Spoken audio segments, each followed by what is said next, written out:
Good. So, welcome everyone. People are still joining in as expected, but as we have a packed agenda, we wanted to kick off the session as soon and early as possible, not to lose time, because also a few of our distinguished speakers need to leave on time. It's a pleasure to welcome you all to this launch event of what we call the Business Impact Alliance, which is featured from the Value Balancing Alliance. My name is Christian. I have the pleasure to lead the Value Balancing Alliance, and I will guide us through today's launch session. Just a few housekeeping rules. We will record the session, and we are going to share it with you after the call. Please keep your cameras closed and mute yourself, except for the speakers.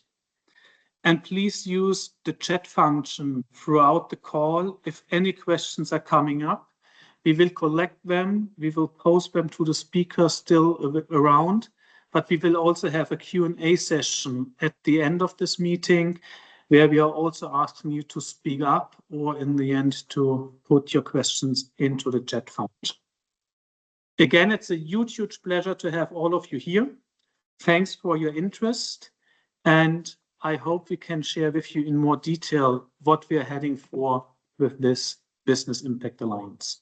So for today, we are really, really pleased to have Andrew Hoffman in to give you a few insights from his perspective, as well as Mark Guff sharing his thoughts around building consistency and trust in impact valuation, followed by Michael, who provides a first perspective from the business practitioners with regard to the standardization movement around impact methodologies.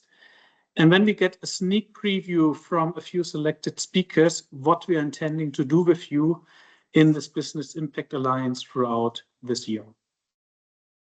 So for those who have not came across the Value Balancing Alliance so far, a very, very brief introduction. So we are a business-driven, non-for-profit organization. We are collaborating since over 7 years together with different, more larger companies from different industries and regions, all focused on methodologies around impact accounting, impact measurement, and impact valuation, with the main purpose to co-create in the end methodologies and to jointly test and pilot these methodologies in day-to-day business to understand how these methodologies can support us with regard to measuring value creation, but also contributing to business resilience and to business success. What is quite important, as an alliance, we are building on partnerships, be it in the area of research, be it in the area of access to market, but most important is the strategic partnership we are running together with the Capitals Coalition around standardization, in specific the Impact Value Standards Board, which will be introduced throughout these discussions. The main objectives for us setting up this Business Impact Alliance is building up a platform for the business practitioners, preparers, users, as well as experts to share latest information and development about this impact space, to, in the end, discuss research areas, to discuss applications, and partly to learn from each other. For us, it's really important that we keep the international business community on track, because we believe the whole work what we are doing in this regard is in the end the future of management accounts, but also potentially the future of corporate disclosures around value creation. We hope that with this Business Impact Alliance, we attract a lot of practitioners to join in with really a limited time and resources you need to spend to be up to speed what is happening in the impact space. Without further ado, I'm more than happy and honored that Andrew Hoffman, Vice Chairman of Roche, Chair of the Capitals Coalition and Co-Chair of the World Economic Forum, joins us today, sharing his thoughts around the latest movements in impact accounting and how it contributes to measuring sustainable value creation. Andre, the floor is yours. Thanks for joining us today.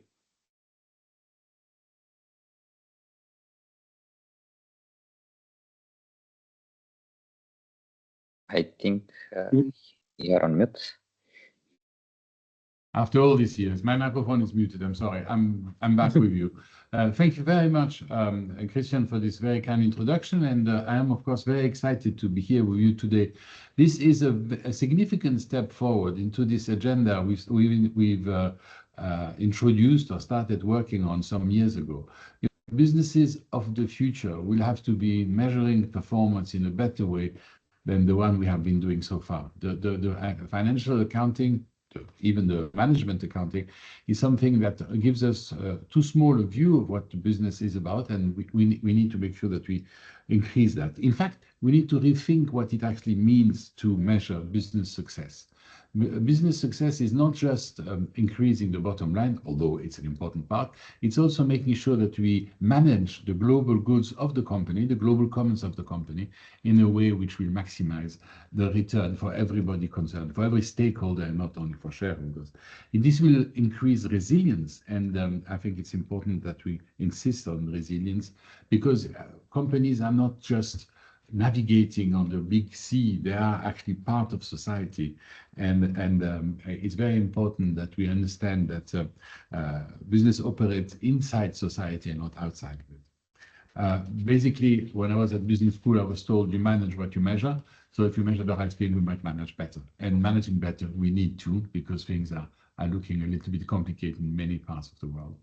So I very much welcome the creation of this Business Impact Alliance, because I think it is really the right moment to propose some solution to businesses who are not necessarily understanding the consequences of what we have done over the last couple of years. The risks have increased dramatically, and we do need new decision tools. Sustainability is relevant for business in the same way as it's relevant for society. I don't believe that we should be separating too much business life from daily life. We are all swimming in the same pool, and we are all part of the same system. And for us as society, as humanity, it's important that businesses are successful in a way which will procure us prosperity, which will not only depend from financial considerations. The sustainable prosperity is something that will rely on an ongoing value creation mechanism. And for that, for diffusing the risk of failure, we will need better decision tools. I think in very simple terms, long-term businesses' success depend on healthy ecosystems, and businesses are impacting ecosystem, communities, and economies in a broader sense. And again, we need to make it practical. We need to make it usable by humanity, in particular in the business community. And here we come with, I think, another important activity, an important description of the activity of humanity, and that's the principle of collaboration. We should not run our businesses only on trying to maximize return to owners, but we should also be looking at contribution to society as a whole. And that contribution to society as a whole is a little bit our insurance policy going forward. We are able, thanks to this, to develop a model which allows us to contribute to all stakeholders in the business and to create the resilient economies we want. And the collaboration works better than the only domination that we have as a model in the past. This is a saying I like a lot and I use often.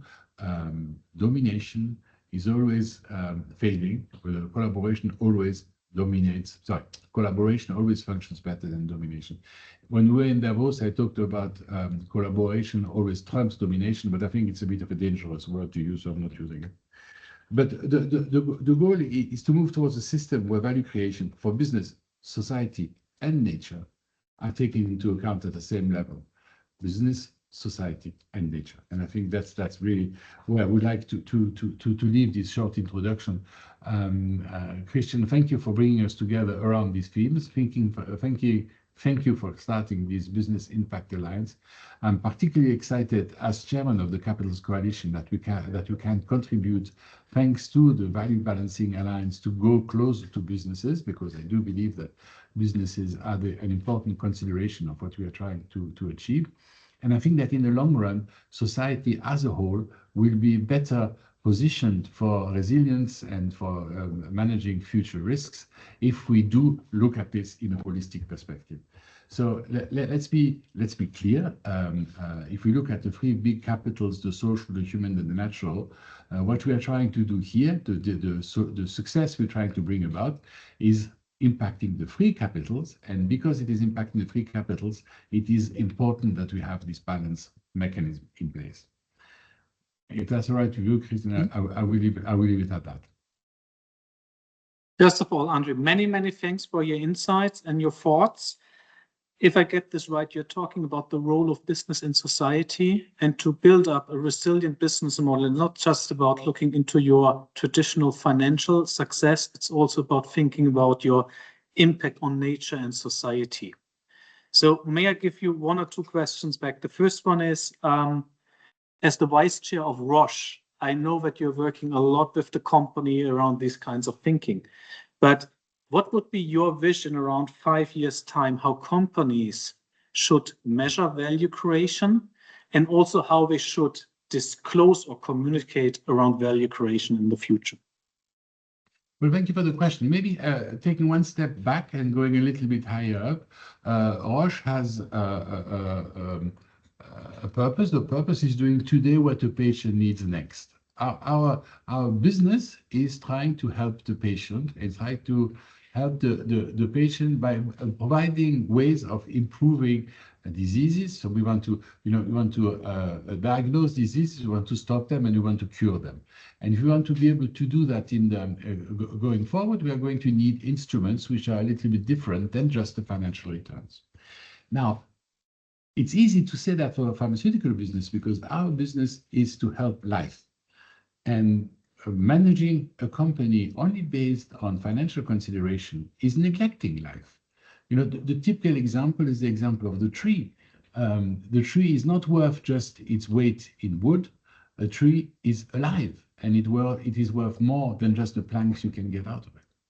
And in a business intention, a business purpose like Roche, where we're trying to save lives, of course, the cost of life, the cost of biodiversity, the cost of well-functioning ecosystems, the cost of well-functioning human social systems are an important consideration to take into account. And we can't really serve the patient well if we don't look at these dimensions as well.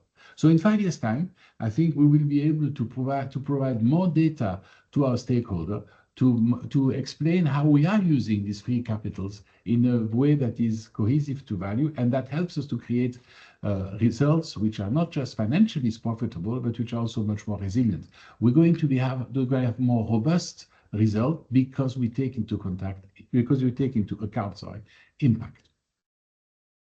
Maybe one follow-up question. I have seen in one of the interviews you have given, Andre, this whole notion how this sustainability risks and opportunities are going to be connected with financial statements. So this whole notion around nature on the balance sheet and different terms around this one.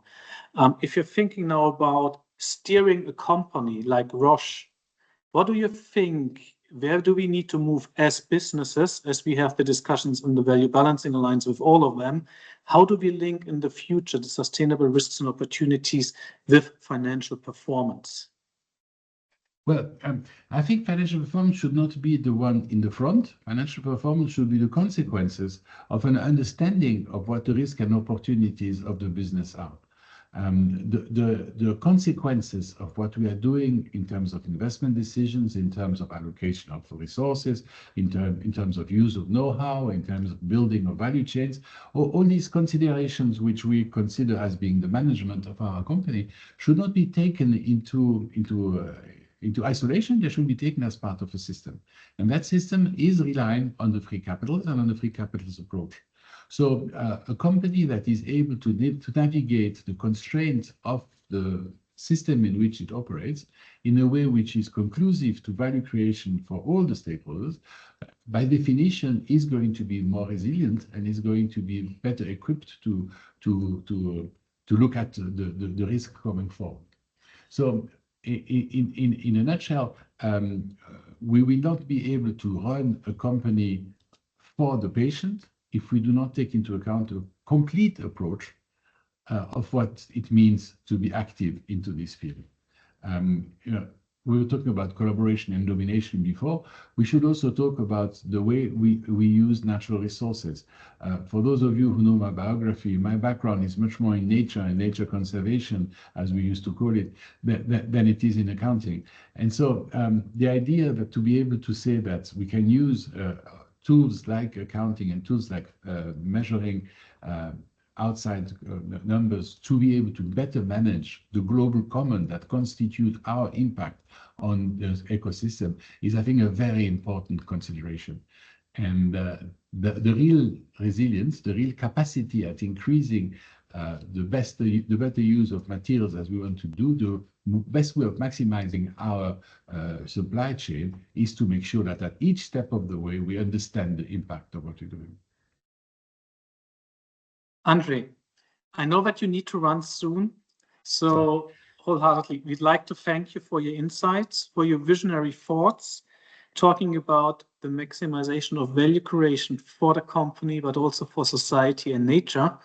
And I think this is quite timely that we are now moving over thinking around value creation and the different capitals to Mark Guff. Thanks, Angie, for your time.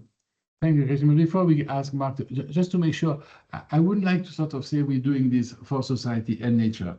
Nature and society are the same thing. So we need to do it for humanity, really. But Mark will explain that much better than I can. Mark, the floor is yours. Taking this, thanks, Andrew. And now we are moving over to Mark. So Mark Guff is most probably the most distinguished thinker in the area of multi-capitals, being active in this space since years, also working for enterprises and corporates before in that space. And it's a huge pleasure, not just on a personal level, but also to work with you as organizations together, Mark, and building up this strategic partnership. So Mark, the floor is yours. Introduce your thinking, being aware that you're also quite close to Andre, to take it up and drive us to the next stage. Thanks, Mark. Wonderful. Thank you, Christian. And typically I'm in an airport and they've just started making the announcement as you hand over to me. So apologies for that. If you hear other announcements, you don't need to run for a flight. As Christian was just saying, my background is in business. So I originally came to this because I was trying to explain the contribution that the businesses that I was working for were actually making, because often it was just being seen in terms of profit and loss. And actually they were doing an awful lot more in society, but we weren't able to capture that in any way.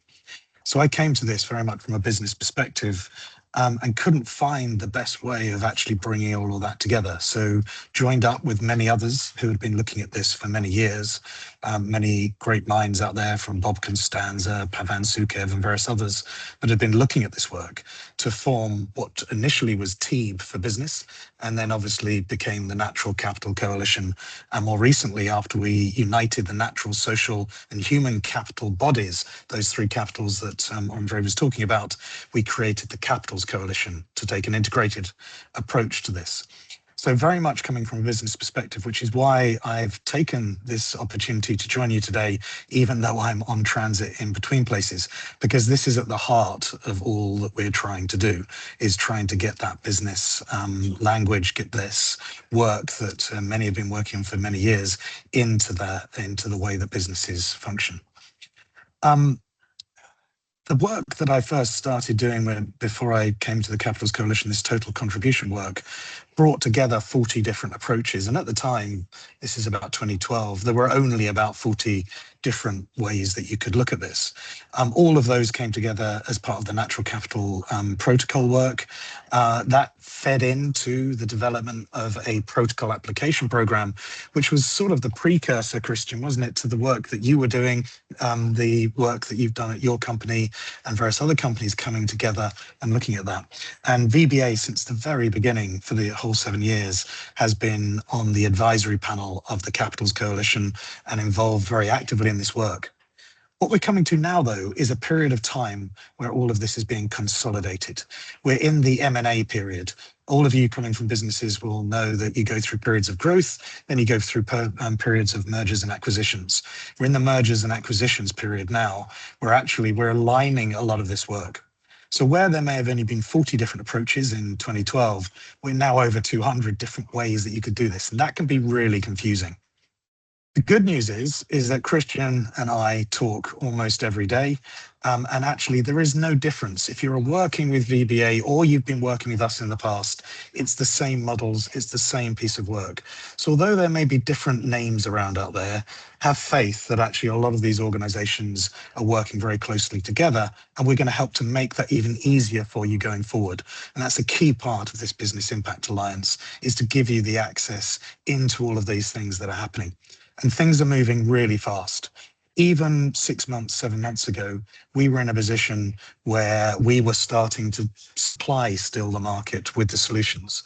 We're now getting to the point where the demand is becoming very, very clear, not only from businesses and financial institutions, but also from regulators and others who are coming to us very much now to look at all of this. This means that the Capitals Coalition, we've been flipping our strategy. So whereas before we were supporting businesses as well as supporting the broader environment, we're now focusing our efforts at the Capitals Coalition very much on getting those standards right. So how can we have consistency here and get all of those 200 different approaches into one approach that you know can be robust, can be followed, can be audited against, that actually from a business perspective, you can have confidence in. And while we're doing that, what we're doing is we're working with key partners in the coalition, like Value Balancing Alliance, who are going to be the preferred partner now. So if you are a business and you want to understand this space, VBA is the space to go to, and we'll be encouraging all of the businesses that we've worked with over the last 15 years or so to now start engaging with Value Balancing Alliance. We'll be working very closely on communications, on political positioning, all of those things together with the VBA and other partners there. So if I've got 3 messages for you here, the first thing is that impact valuation is the logical way to structure information. If you don't structure your information around impact valuation, you've actually just got numbers. You've just got measurements of things. It's not going to put it into a context that you can actually make decisions. The second thing is that many people are around recognizing that the economy is actually broken. It's not actually delivering on what we want. And whether that's the elections that have happened around the world over the last few years, where people have been making some interesting choices about the leaders that they want to lead them. But within that process, people are calling out for change because the economy is not fit for purpose. And we know that as businesses. We know the way that the economy is working. When you have an economy that grows, when there's more war and things like that, there isn't a true representation of the world that we want to be in. So there's a lot of things that are going on, and a lot of people that are recognizing the economy needs to change. That has then led to the regulators in the system starting to recognize the importance of impact valuation and started to knock on our door and ask us for that consistency. That's why we've set up the Impact Value Standards Board, and we'll hear a little bit more about from Michael in a moment. But that Impact Value Standards Board brings together the Value Commission, which brings together the governance and the processes, as well as the work that Christian worked with VBA and the International Foundation for Valuing Impact, which we've now brought in to the Capitals Coalition. So that is now part of the first parts of these mergers, with the IFVI coming part of Capitals Coalition going forward. And that team is now working for me. So with this standard that we're going to be creating, we need to have the businesses feeding into it. That's what Christian and that's what the whole of the VBA vehicle is going to be able to do, to be able to test it, to be able to make sure that the practical application is at the heart of the way that these standards are going to be developed. Essential. We can't just be creating these in an ivory tower. It's got to be in the real economy, in the real world. And that's where this Business Impact Alliance and the Practitioners Forum that we're going to hear about is going to be key. Last thing then is just to come back to, from me, if all of those things are true, then you need to be part of this dialogue. You need to be part of it because it's going to either affect you in some way. You'll start hearing your CFOs, etc. We're working very closely, for example, with the accounting bodies. We'll be making some announcements coming up later this year about some key partnerships with the major accountancy bodies who are now bringing this in as core to what they do in their business. So this is becoming core to accountancy. You'll find your finance teams and others becoming much more familiar with impact accounting. If that's the case, then you need a space you can go to be able to engage on where the impact agenda is going. And that is with the Value Balancing Alliance's New Business Impact Alliance. So there you go, Christian. I hope that's given you a bit of background to where I see the future going, and good luck with the next stages of it. Thanks, Mark. As I see, Andre is still here, so I wanted to pose one question to the both of you. And I know maybe Andre first because you need to run. Mark, you introduced that we need to work on a system change with regard to our economy because currently it fails to deliver. So question would be, what do you see as the main challenges and what is the role of business to really change this on a system level? Maybe first to Andre, and then please jump out, Andre, as soon as you need to, and then over to Mark, please.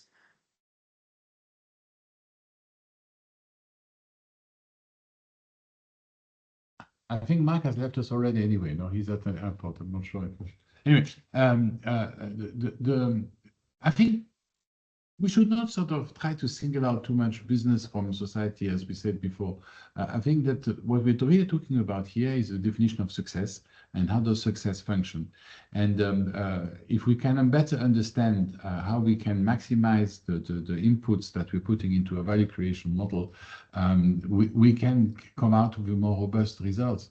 So for me, clearly, a business run for impact is a way of creating societal well-being, which will not be achieved if you're only focusing on short-term profit maximization, which is the traditional way we've been taught at business school that we have to run our businesses based on, the maximization of shareholder return.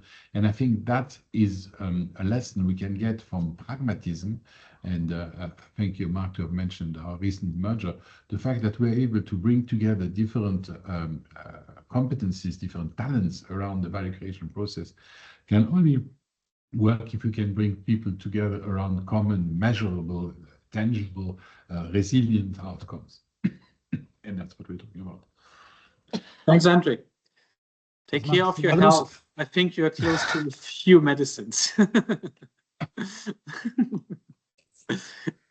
Mark, please. So yes, building on what Andre was saying there, I mean, business is part of society. The whole license to operate, whether we can function or not, is going to be part of all of what we're talking about here.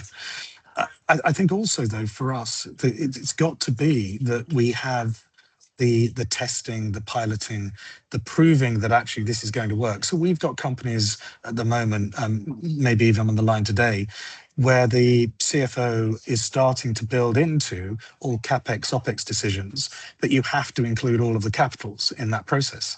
And they're doing that, and they'll reject the paper. If you put an CapEx investment proposal through, they'll reject the paper from the committee if you don't include natural, social, and human capital, because it's helping them to identify risks better. It's helping them to give them market advantage. It's helping them to step ahead of some of their competitors. And that's practical things that are happening today. So business has to be involved in this because it's actually, and we talk about accountancy, we talk about finance, we talk about disclosure. Disclosure, we focus on that probably too much. Disclosure is a membrane that takes us into the oil that runs the engine. The engine is business. The engine is where we need to be focusing. And that engine of business, where we need the fuel coming from finance to keep it running, but that engine is the real world. That's the real economy. That's where we touch base with people. That's where we touch base with the environment. And that's where we have to understand those impacts and dependencies that we have. I'm looking also a little bit at the chat in the meanwhile. So maybe one question back to you, Mark, is you'd also mentioned disclosures or call it impact reporting. And the question is, how do we do the next step from disclosures or reporting to real accounting? And do you see that we need to implement this type of natural, social, and human capital into the traditional financial reporting systems, like the balance sheet, like the P&L? if this is working out, yes or no, as we were talking quite a lot also about the accounting profession. Yeah, so we've been running a program called the Nature on the Balance Sheet initiative. And in that initiative, we'll be in fact releasing, I think I'll get it tomorrow in my inbox. So hopefully I'll be able to send it out next week. And Christian, I'll make sure you've got it to send to everyone here. But the progress report on 2 years of actually how we're doing, of actually getting this onto the accounts. There's some areas we've gone faster than we thought. There's other areas where it's gone a bit slower. We thought central bankers were going to be a significant player in this. They haven't been. But actually, some of the CFOs and others have been moving faster than we actually thought with actually applying this and putting it in. So it's been quite fascinating to be able to pick that up. Yes, it has to be part of accounting, but we're not talking about a revolution here. We're not talking, don't go and scare all of your CFOs and say, oh, there's a brand new thing coming. This is a standard update, okay? Accountancy, since the 1700s in Venice, when they started counting what was on the canal boats, that's where accountancy started, to make sure that they didn't pretend that things had gone missing at sea and then come back and try and con people that put the money in. That's where accountancy started. And it's today, it's been updated hundreds of times over that period of time. You know, double entry bookkeeping didn't come until much later, all of these other things. What we're talking about is just the next logical update to the accountancy system. This isn't a revolution. This is a natural process that is just going to mean that accountancy represents the real world around us and doesn't represent just a two-dimensional world of financial accounting that is out there. So definitely the financial accounting is going to evolve. The idea of disclosures and going through to that, I'd like to pose a question back to you. How do you, if you're following the ISSB S1, how would any company apply that if they're not able to measure the financial effects? So if you can't put that into financial terms, if you can't put those risks and opportunities into financial terms, how can you apply S1? I don't see it's possible unless you're applying impact valuation, which is what we've got here. And maybe I'm chipping into that one. Let's say the history around the Value Balancing Alliance is not just 7 years back, it's a much longer history. We're building on all the pre-work provided by the first front runners like Caring or like PwC and KPMG chipping in methodologies, with the main question, if we have external effects of our business models, or in today's terms, we have sustainability risks and opportunities, how they will feed back in the end into traditional, call it value creation metrics, what we have, which are financials, and how success is measured. So, and I'm here with Mark to say, this is more or less an update of the system. We've seen it many, many times around already in financial accounts. And if you call this now financial accounts or something like sustainability accounts, impact accounts, however, I think the key question is, what is the relevant information businesses need for internal decision-making, but also the stakeholder community makes to make its judgments in the evaluations of the enterprise itself. Mark, if you're also looking a little bit into the future, and I know that you started now the IVSB together with your partners and the VBA just a few months ago. How do you see the whole system is evolving, also with the new strategy of the Capsco now in place, looking into different target audience in a much more specific way? Things are moving faster than we thought, and this is a surprise for us. So we did a global survey recently through GlobeScan, who's a big survey provider. We're also working with Polcat and other to look at trends and foresights in this space. And one of the key things that we've identified in the recent survey, and we didn't expect this, is that impact valuation was one of the top 3 things that could be most important in the system over the next 5 years. And that was interviews with many of the people I'm sure that are on the call today and others through the space. We were expecting it to be in the top maybe 20. We weren't expecting it to be in the top 3. The feasibility of doing it, though, the practicality of doing it, that's where this Business Impact Alliance comes in to help you on the actual application and how you can understand the system there. So that's going to be really key. I think that the thing that probably gives hopefully the people on the call some comfort here is we've actually set a sunset period. We believe that within this next 10-year period, we will be able to close down the Capitals Coalition and this standardization process because it will be handed over to those regulators.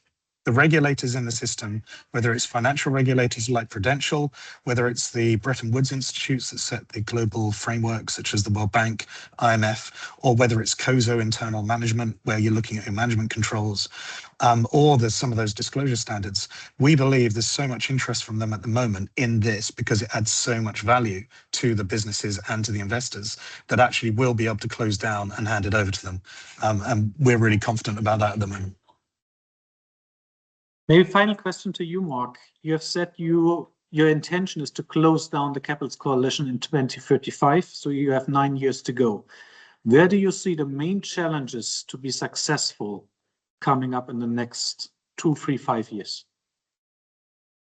And just to be clear, it's not an easy road.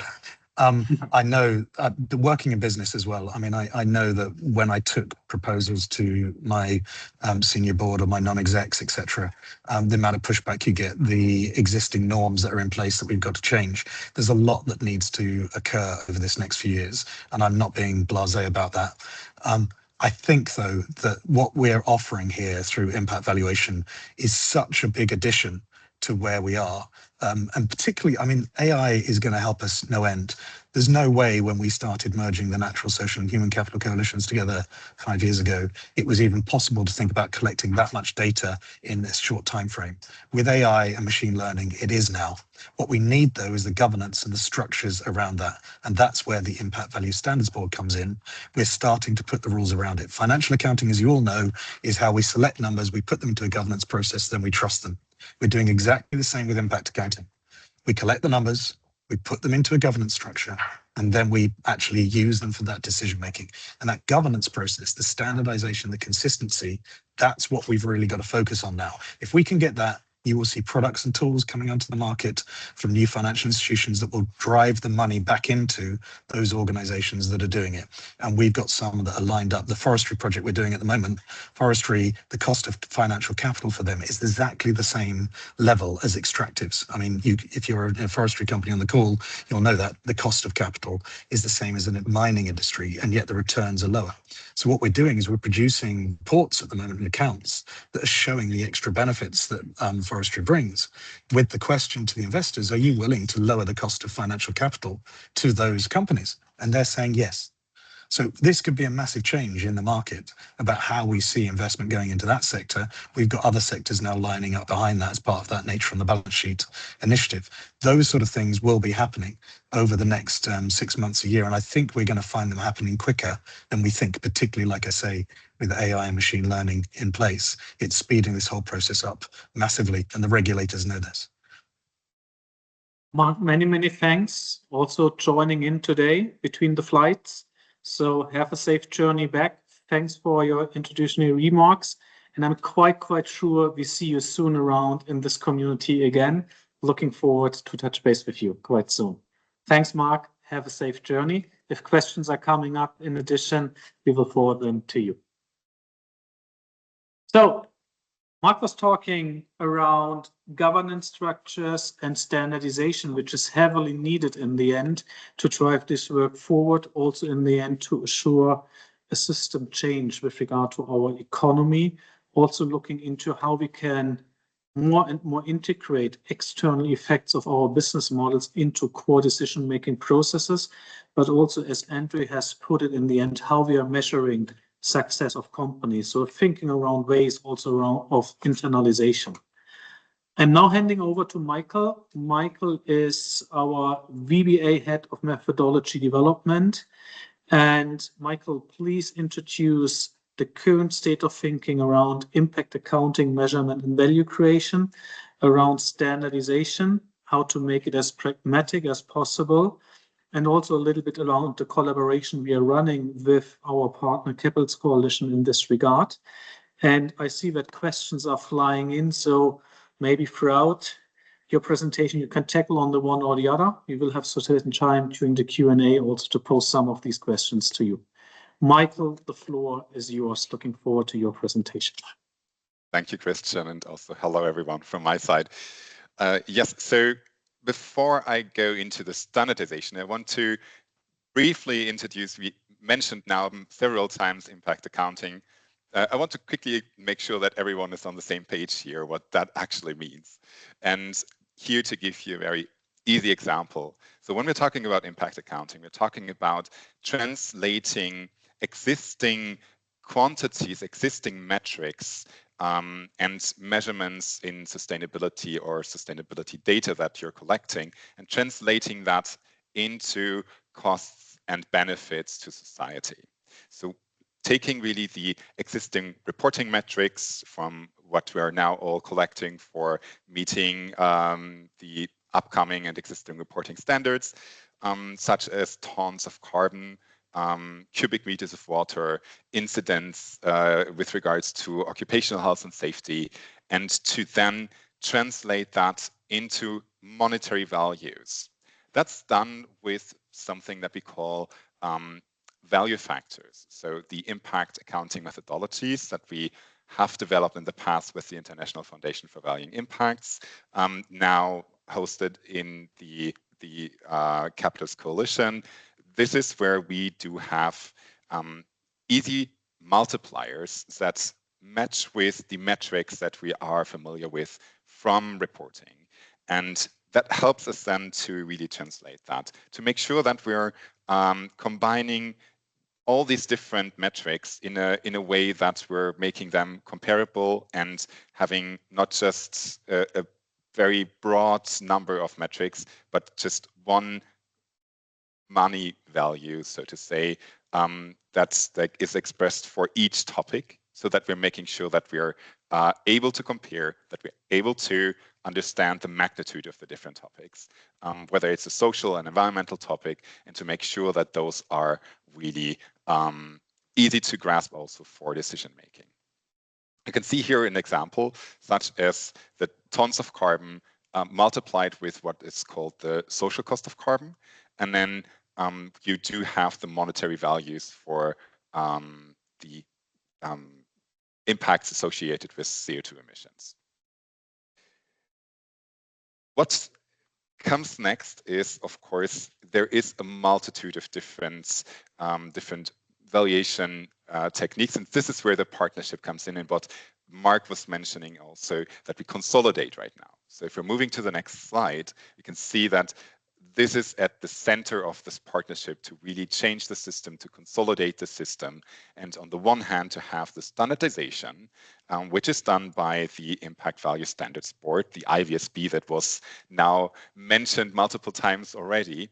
But on the other hand, to really look into how do we implement that, and how do we coordinate the business language also, or the business voice, in this standardized way of looking at impacts and the way these are developed.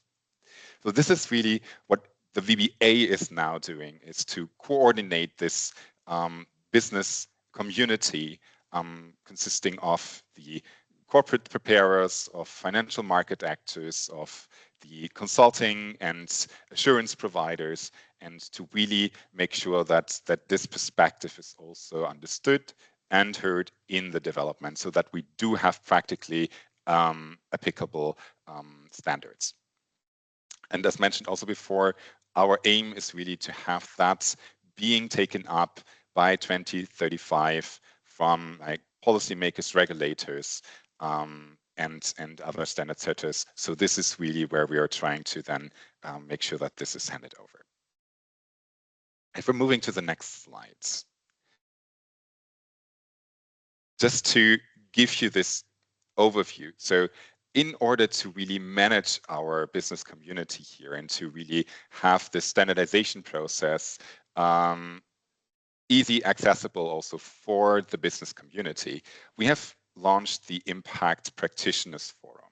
This forum brings together these three different perspectives that I mentioned, so corporate preparers, consultants, and insurance providers, as well as the financial market institutions, to make sure that those are accounted for in the development process.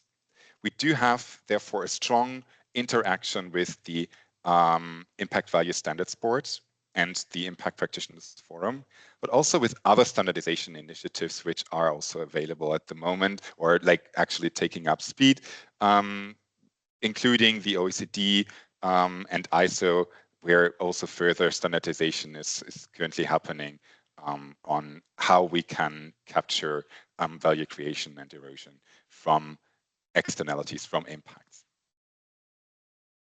If we're moving to the next slide, I want to just illustrate how do those two perspectives interact.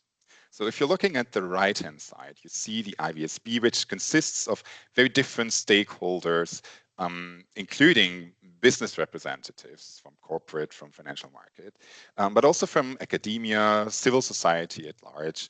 And there is this independent governance body that approves and discusses the standards. And there is the secretariat that then proposes and develops these standards.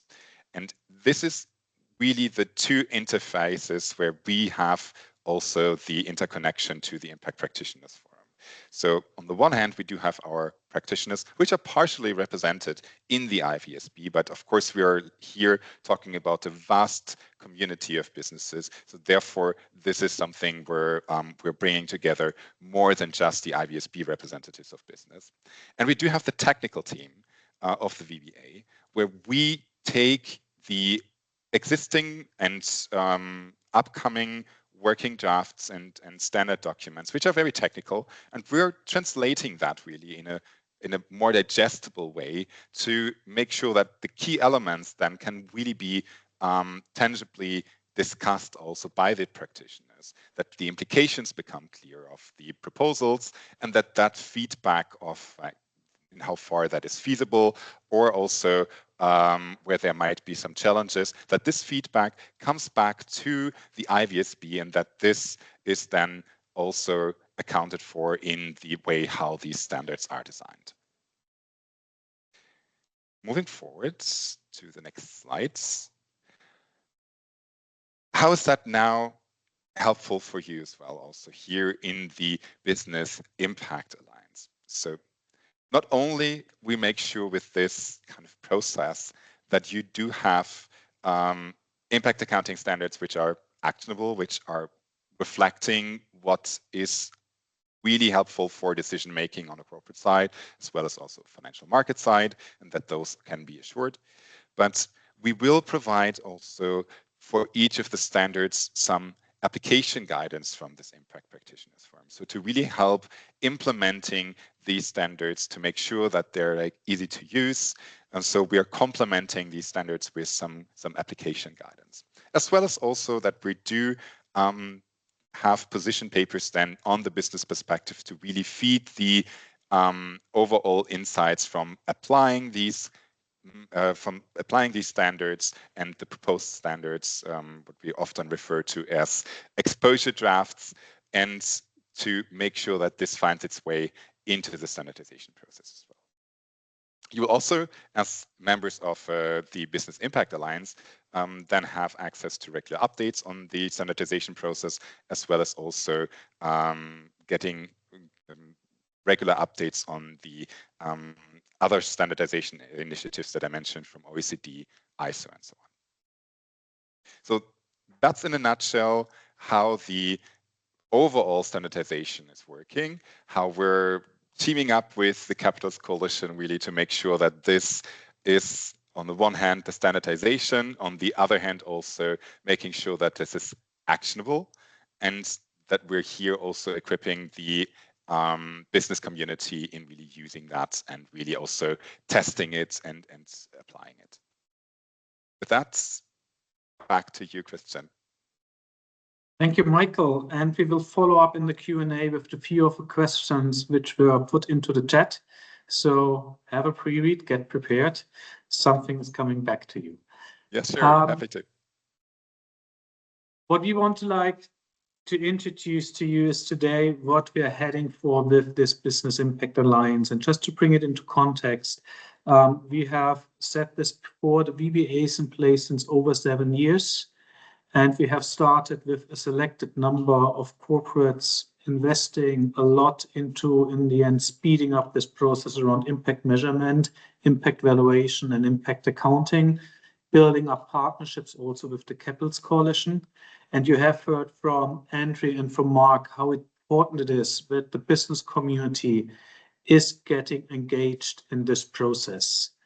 This is one of the reasons why we have now, in addition to the work what we are doing with our member companies on, let's say, piloting, testing, further developing these methodologies, also doing advocacy work, that we are setting up this Impact Practitioners Forum, which Michael has introduced, to inform the standard setting processes with regard to impact accounting. Focus IVSB, the collaboration with the Capitals Coalition, but also looking beyond. And this is bringing me back to one of the questions. Yes, we are talking to the policymakers like the OECD, like the European Commission around these topics. And for those who are not aware, the work around natural capital accounting is, for example, reflected in the EU CSRD. There's one paragraph in talking about the Transparent Project, as it was called, which is exactly introducing these kinds of impact accounting methodologies in the CSRD regulation. So the Commission is quite aware, especially DG Environment is also driving this work forward. And we are not just in discussion with the policymakers, we are also talking to additional regulators and standard setters like the central banks, as mentioned by Mark Gaff, but also the ISO community, for example, next to the digital standard setters like the IFRS Foundation, GRI, and others in this field. So there's a broad movement, and the Capitals Coalition in this regard takes the lead in the end to talk to these communities, and we are here to bring in the business voice. Engaging with the broader business community, this is the main objective of this Business Impact Alliance. So our intention is that in the end, we are engaging with those companies, experts, preparers, and users who have a first interest in this whole movement around impact accounting in several ways. The first one is we are going to run 6 webinars per year to introduce the latest developments in the regulatory landscape, in research areas, as well as practical applications, what we call use cases. That you get a broad insight to get prepared for upcoming regulation and standards, to think with us through how we can further develop these kinds of methodologies to provide the relevant information to improve business performance and resilience. And last, to really understand from concrete use cases, which are actually happening around the world already, how impact accounting and related information provides value for the companies. A second part, what we are in the end integrating in this offer is participation at our annual conference. So we are running the next VBA conference around the whole impact space in June, and we'll provide more insights in a second. Third part is, as most organizations, we are also coming up with newsletters, and you will have access to recordings as this one today, and also presentations. And also we will share with you, and I've seen the request in the chat already, key documents to make you aware what is happening in the space and to easily understand the work, what is going on in the area of impact. Last but not least, for sure, we want to make you part of this community. And this is, I think, also in the self-interest of the business community. So as more businesses as we can engage, as more businesses speaking up with the same voice in this really fast development environment, as stronger is our say, and as more probable it is that we have pragmatic business relevant standards and regulation in place. So I can just ask you also as a business representative from BASF, please engage, raise your voice, join this movement so that we have an influence in the overall developments at this point in time.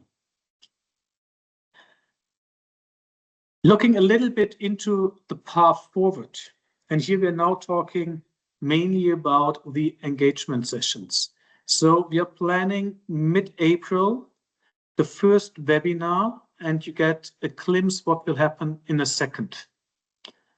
As mentioned, we are running the VBA conference mid-June, and we are also planning a lot of additional, let's say, content sessions for you in webinars. What is important? For sure, we have our perspective on what might be of interest and what is of importance for the business community, talking about standard setting like OECD and ISO, talking about different research areas, be it for the preparers and the corporates, be it also for the users, especially financial services, but also in the end, introducing step-by-step best practices from companies applying impact accounting and demonstrating the use and also the benefits of impact accounting in day-to-day businesses. But we would like also to ask you, whatever kind of topics or whatever kind of needs you see which should be discussed in this group, please provide feedback to us. We are more than happy to take it up. We know that there are a few hot topics like double materiality assessments, like the topic around anticipated financial effects and so on. But for sure, we want to listen also to you. What is of interest for you that we should bring in experts, thought leaders to discuss and share the latest developments in this regard. We will come up with a program for that one. You see that we are planning at least every second month a webinar where we are really inviting you to join in the near future. Giving you now a first glimpse what is happening mid-April. I would like to invite Adrienne to give her first sneak preview what Everpure is going to introduce mid-April to this community. And Adrienne, many, many thanks again. You're dialing in from California. You know it's quite early. So thanks for your commitment. Thanks for your passion. And the floor is yours. Thank you, Christian. Yeah, hello, everyone. Thank you for the opportunity to share a few insights from Everpure's early impact accounting journey. My name is Adrienne Uphoff. I lead ESG regulation and impact accounting at Everpure. I sit in the finance team. Formerly Pure Storage, went through a recent rebrand. We're a data storage and management company based in the US, over 13,000 customers globally. And a core part of our offering is highly efficient all-flash data storage hardware and software solutions. So given that we are a company in the data center ecosystem, a technology company with hardware, resource efficiency is increasingly important to, inefficiency, conversely, increasingly important to our stakeholders, so customers, regulators, investors, even our workforce. And impact accounting is one of the tools that we've been adopting over the past couple of years. We are very early in our impact accounting journey, but we have completed 2 product level impact accounting models using a cost accounting approach across economic and key industry relevant environmental topics. And what I wanted to share today briefly as a company participating in the Value Balancing Alliance is really just some of the insights into what this looks like in practice early on, how impact accounting is helping to build our internal capabilities at Everpure, and 3 different applications that we're exploring as a company at this stage in our journey. So at a high level, impact accounting is really helping Everpure move from more siloed sustainability metrics towards more integrated and contextualized insight across our full value chain, but also at the product level. And what we're seeing is really 2 core capabilities emerging. And building on actually what Mark and Andre both mentioned, what we're building is enhancing the usefulness, the decision usefulness of sustainability information by helping us to extract more value from our existing sustainability data. It's adding a layer of richness, an analytical layer, contextualized information to our existing data. So it's specifically helping translate what is sustainability activity data into a clearer understanding of its significance within our business context. So moving from disparate activity that tells us more about how much our business is generating in terms of greenhouse gas emissions, water, waste, et cetera, to an answer, to data that begins to tell us or answer the so what. So it's an added layer for better decisions. The second capability that we are starting to see at Everpure is really through adding those monetized valuation factors, those multipliers. And being that it's based on a standardized methodology across all of these different topics, it enables a more integrated lens on our own business performance.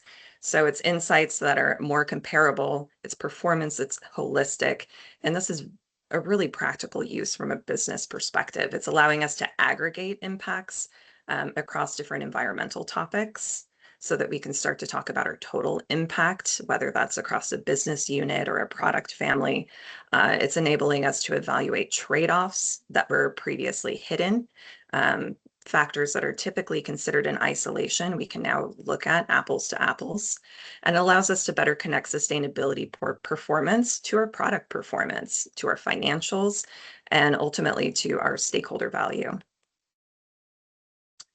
As the slide suggests here, I wanted to touch on a few of the capabilities and how it's beginning to support our integrated thinking across our teams, but across 3 different applications. And the first one is our circular life cycle analysis. Circularity has been one of the most tangible areas and early applications of impact accounting for us as a company. And what's unique about the impact accounting lens is that it allows us to quantify and aggregate impact savings across emissions, water, waste, our materials resource use into a single performance metric. So it provides a clearer basis for communicating circular economy value to our stakeholders, and allows us to help kind of very early on begin prioritizing where circular strategies may actually deliver the greatest impact return. This is something that we're currently in progress on, but by allowing us to look at the full life cycle across our full value chain of our product impacts across different topics, we have a baseline. And now we're able to compare different circular strategy pathways, whether that's reuse of hardware that we retain ownership for, refurbishment, or recycling. And we now have a structured way to compare those impacts side by side. The second application that I thought I would share today is really how we're approaching our competitive differentiation, and that's really around our competitive comparative assessments. So one area that we've been applying is applying impact accounting not only to our own products, but exploring what this looks like across competing solutions. So again, we have that apples to apples comparison, and as a highly efficient company in the data storage industry, there's really a lot of value in making these insights easier to interpret, communicate, and ultimately supports how we articulate our differentiated product performance in these increasingly resource-constrained markets. So we're able to apply these monetary coefficients to our life cycle assessment data. And again, we can begin contextualizing what is originally highly technical sustainability data and begin to engage with broader stakeholders and make this more decision useful and actionable. The last application I thought I would share with everyone is really how we're starting to support internal engagement. And I think I saw some questions in the chat around this as well. To support our own internal engagement and our early learning, we're also developing an impact accounting dashboard. And it's something that at this stage is primarily an internal education tool, but it provides visibility into our impact insights or year over year, our 2 years of data. So beginning to see year over year trends, KPIs, or comparative analyses. This is all uploaded onto that dashboard. And what this does is allows us to explore sustainability performance across different business units in a more integrated way, but it also allows us to receive a lot more feedback on this work. It's a targeted tool that allows us to interact with our stakeholders and to better understand how this data can be more business useful, how it can help specific teams, how it can be tracked, and ultimately with our goal to be operationalized. So it's an area, and our experience is still something that is certainly emerging and evolving, but these practical applications is really how we're thinking about collectively advancing learning across our business community. And it's one of the values that we get as well from being a member of the Value Balancing Alliances, being able to have this business community exchange.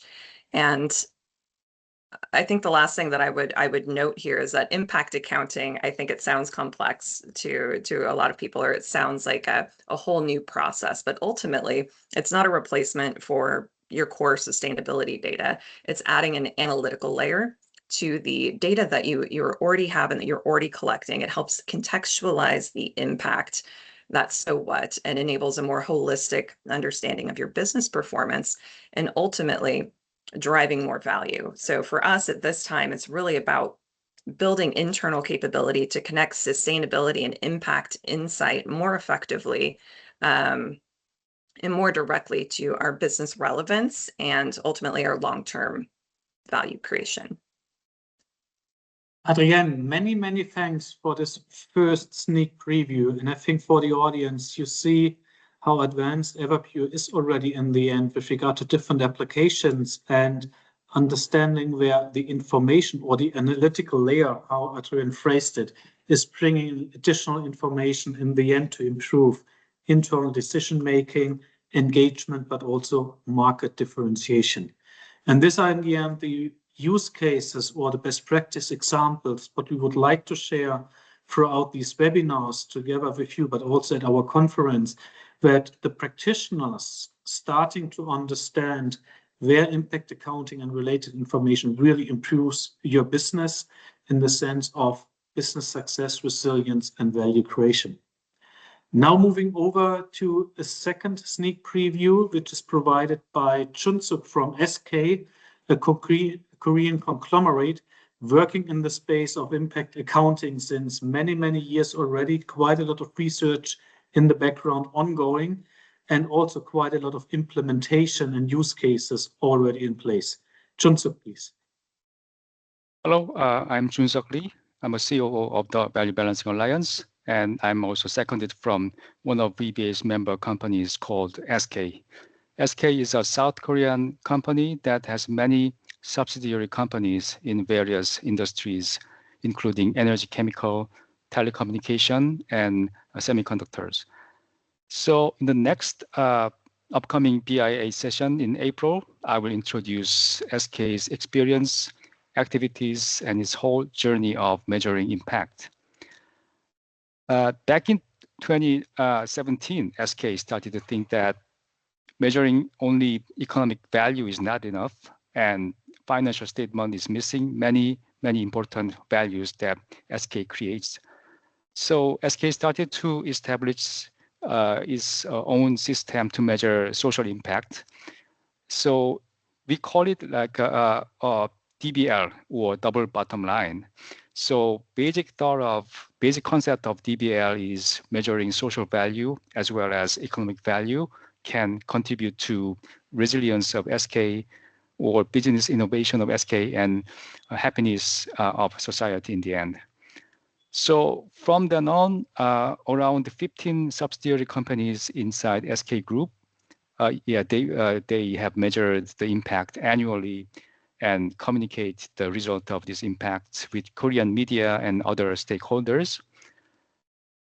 At that time, SK thought we are the only one who is doing this. But soon we found out that there are many like-minded companies, especially in Europe, who were working on how to measure impact. So in 2019, SK decided to join the VBA as one of the founding members. And since then, SK has engaged in many VBA discussions on impact accounting and about its applications. Through many deep dive peer sessions, SK has shared many use cases with VBA member companies. And also SK has been very much inspired by VBA members' stories and cases. So in the April session, I will share SK's impact accounting story, like why SK measures impact and how SK is using impact information and what are the key questions that SK has. For example, SK is applying impact accounting to evaluation and compensation schemes of its executives. Of course, there have been some trials and errors and sometimes backlashes, but I would say it is evolving. And also SK is communicating on its impact with key stakeholders like customers and suppliers.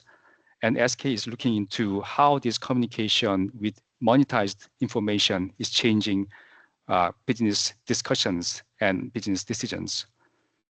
And also SK is measuring, quite heavily measuring the impact of its products and services. So I would say Asian conglomerates like SK are quite unique in that it has many subsidiary companies in different industries. So impact stories of them can include many business contexts and many interesting narratives. So SK will share some of these stories, what worked and what did not work, and some lessons learned and current direction. So I hope in April session, SK can share practical, down-to-earth, real economy experience. And I hope we can get interesting questions and feedback from you. Thank you very much. Thanks, Junse. Thanks, Junse, and thanks for the transparency and openness, that it's partly also a little bit trial and error, and that you and SK is willing in the end to share the learnings and also to talk about the challenges you have faced in your journey implementing impact accounting throughout SK Group. So also part of the Business Impact Alliance is the conference we have mentioned. And also here, just as a sneak preview, as mentioned, it's taking place June 25th in Frankfurt, Germany. We are currently expecting around 120 participants in person. There's a lineup of speakers and panels coming up, and all is looking into the main topic: how can we drive value creation in the current times of disruptions? And I think especially Mark, but also Andre, have shared some insights. What is currently the challenging environment we are all in? And we are quite convinced that impact accounting and the information around value creation, what we are creating with these methodologies, is substantially supporting the business community how to make the right decisions in these times of disruptions. So we have talked in the end around external effects, positive and negative ones. And these external effects are more or less nothing else than the sustainability risks and opportunities what we face, which will end up sooner or later in our financial performance. And as Andrew mentioned, we need to measure what we manage, and we need to manage these kinds of risks and opportunities, be it physical climate risks, be it transition risks in all different kinds of areas. And this is in the end the core where impact accounting information is going to support and help companies to drive this forward.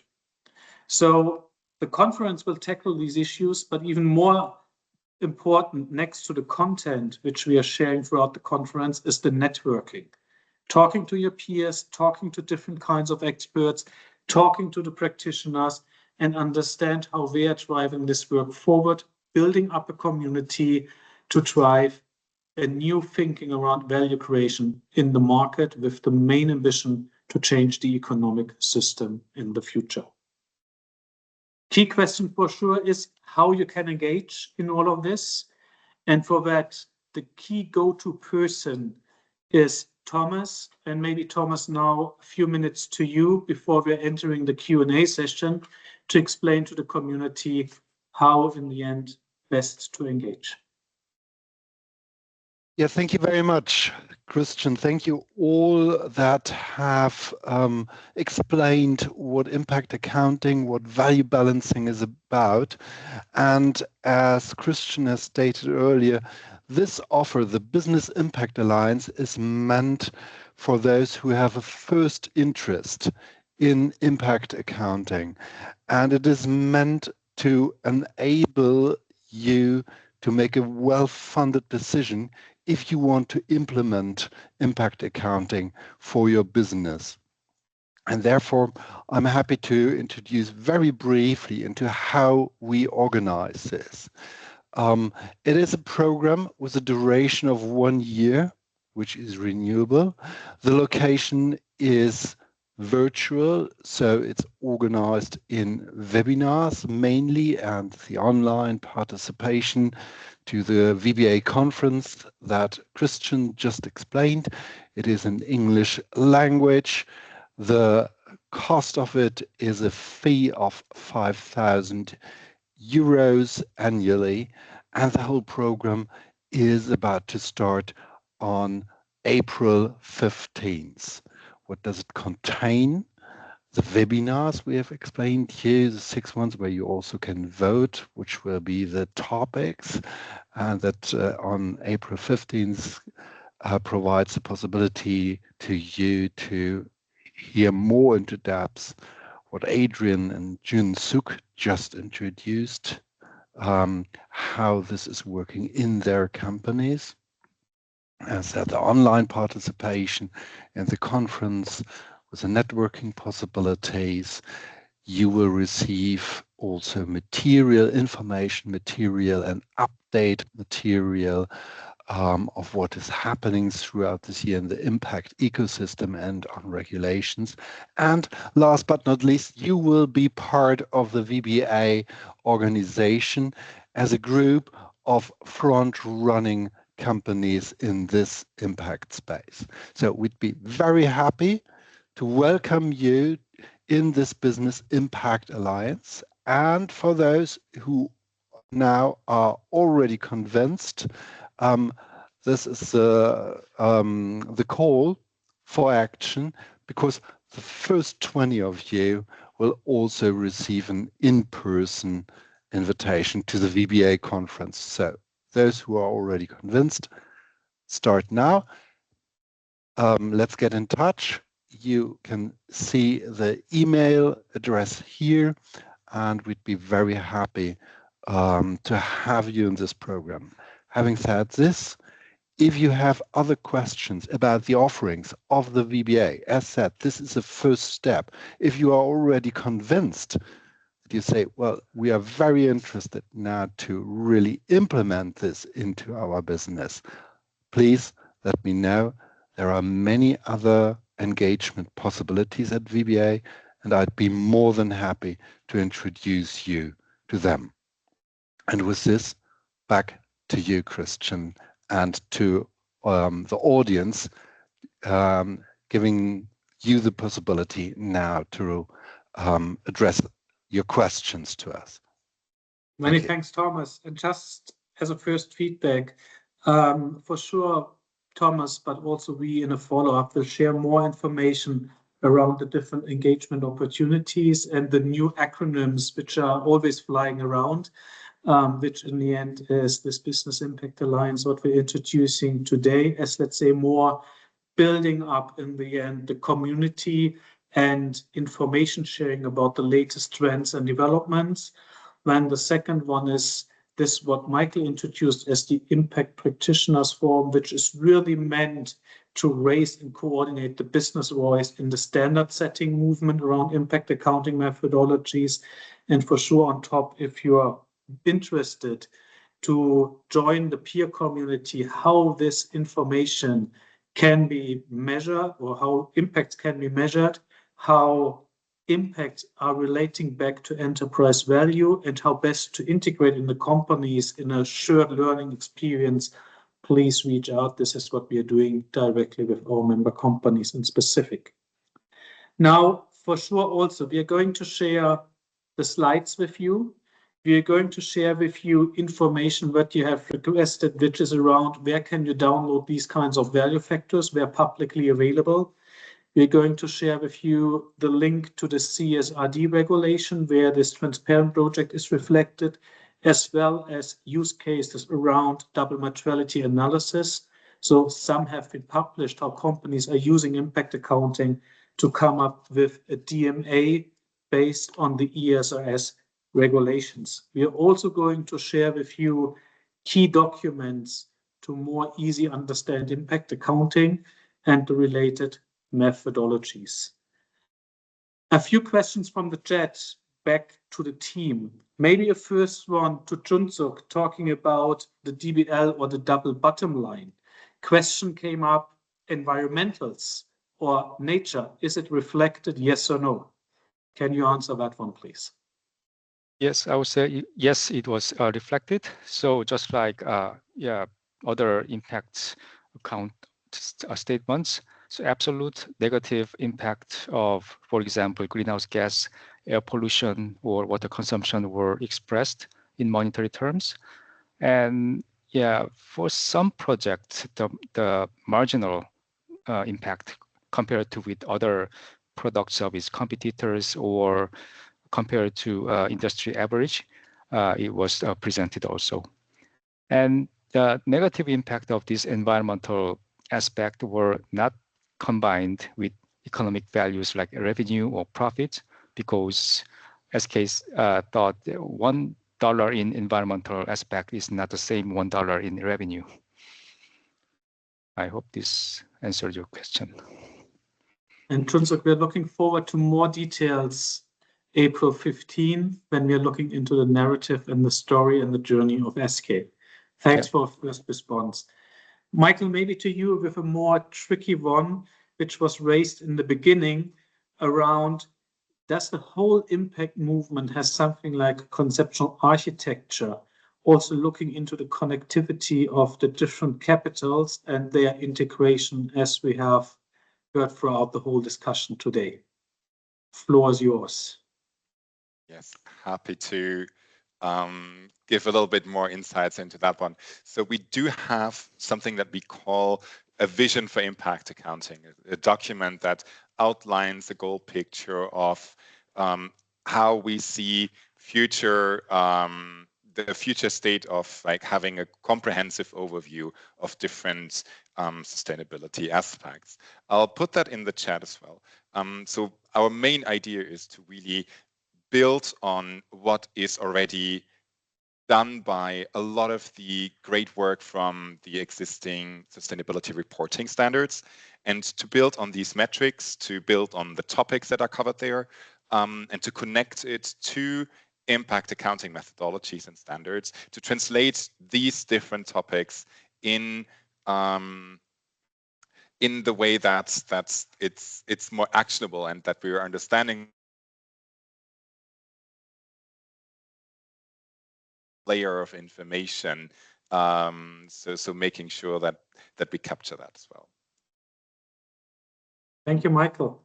Maybe I'm going to tackle the question around the metrics along financial statements, and just a short insight. There's a movement ongoing, well, let's say two movements. One is called the impact statement or integrated P&L movement. There's a specific working group in place at the Capitals Coalition to join in. This is all around how you're going to communicate impact information to the different stakeholder groups, and in the end, how to design something like a comparable framework to disclose data.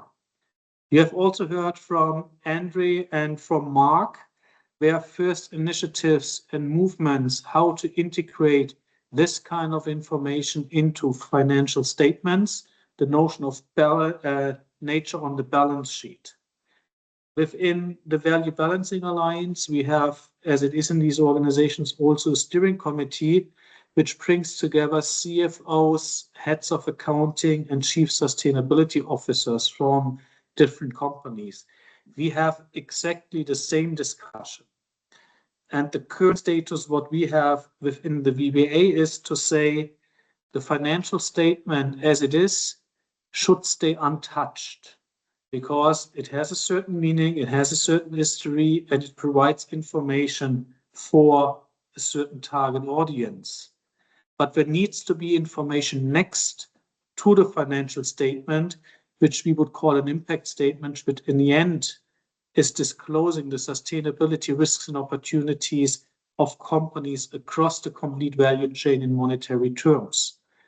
And when you have the management analysis, in the end, to guide the reader through how are they integrated, how are they connected, and how the strategy ensures that a company is balancing or optimizing value creation across different capitals.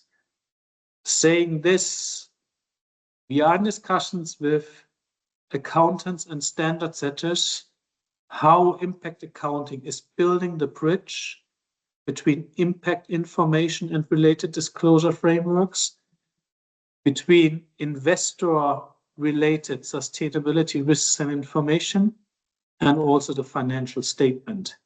So there's the understanding with via valuations, you can build the bridge between the three pillars or silos as we have them as of today. But this is a quite sensitive topic. There will be lots of discussions in this regard in the future, in the upcoming months.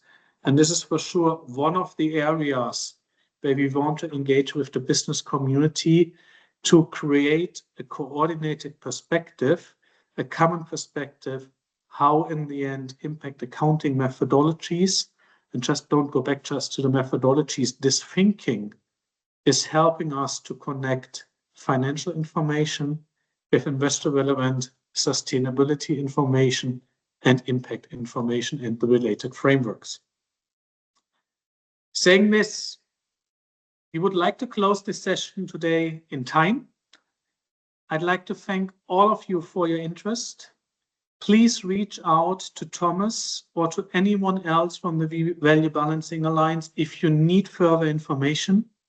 For sure, we are coming back to you, as mentioned, with the related documents, with the records, and the additional information you have requested throughout this 90 minutes. Big thank you to all speakers. Again, thanks to Adrien getting up really early in California to join us today. Thanks to Andre, thanks to Mark, thanks to Michael, thanks to Jun Suk, and looking forward to see you soon again. And hopefully you have a nice rest of the day, as sunny as we had in Frankfurt. See you soon. Bye-bye. Keep engaged. Thank you all. Bye-bye.